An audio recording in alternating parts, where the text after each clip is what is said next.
қарайық. Реакциялардың құрылыққа шығуы болып табылады. Топырақтың, сонымен қатар жануарлардың сүйікті қаңқалары ең жоғары сатыдағы жануарлар пайда болып қалса, өсімдіктер пайда болып қалса, сонымен қатар тас, көмір, мұнай, газ деген қорлары қалыптаса бастаған. Бұл заман ең жылы және ылғалды заман болып табылады екен. Сонымен қатар жоғары сатыдағы өсімдіктердің ішінде қырық буындар, бунақты-иілер, клаундар, қыржапырақтылар пайда болған. Сәлем, есіміңіз кім? Сәлем, есімім Замира. Жасыңыз нешеде?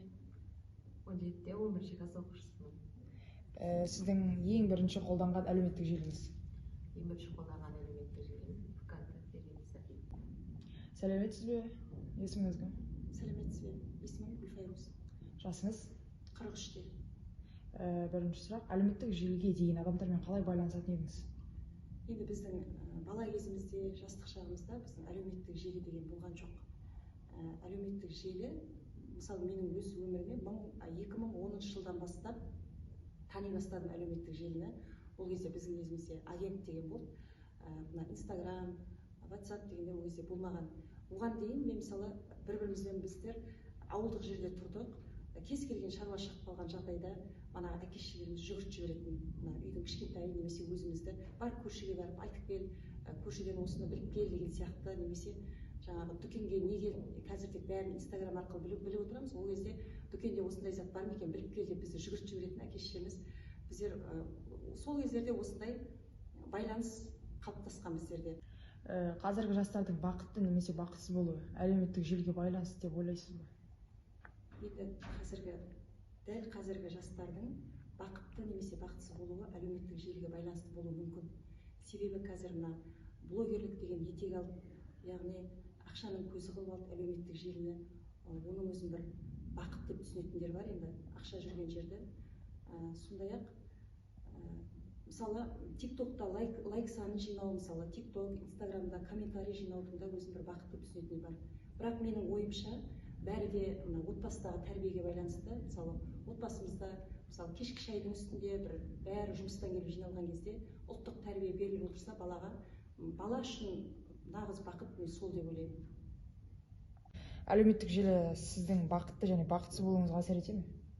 Білмеймін, әсер етеді. Маған мысалы Инстаграмға пост салған кезде сыныптастарым, достарым әртүрлі комментарийлер жазған кезде болады. Енді өзін әдемі сезетін кездер, оларға қаншалықты маңызды екенін сезесің.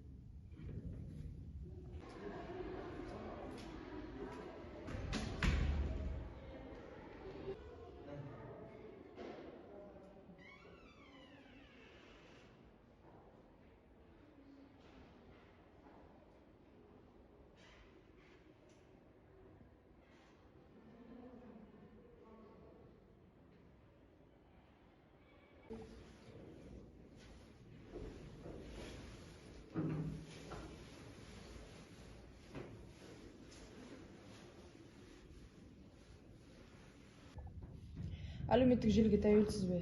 Күніне аптасына неше сағатта отырасыз? Жоқ, тәуелді емеспін. Кез келген уақытта шығып кете саламын. Күніне 2-3 сағаттай шығатын шығар. Ал аптасына есептегенде 8 или 9 сағат шығуы мүмкін. Әлеуметтік желіге өзіңізді тәуелдімін деп ойлайсыз ба? Күніне аптасына қанша сағаттап әлеуметтік желіде отырасыз? Енді заманның ағымына қарай әлеуметтік желіге бәріміз де қазіргі таңда тәуелдіміз.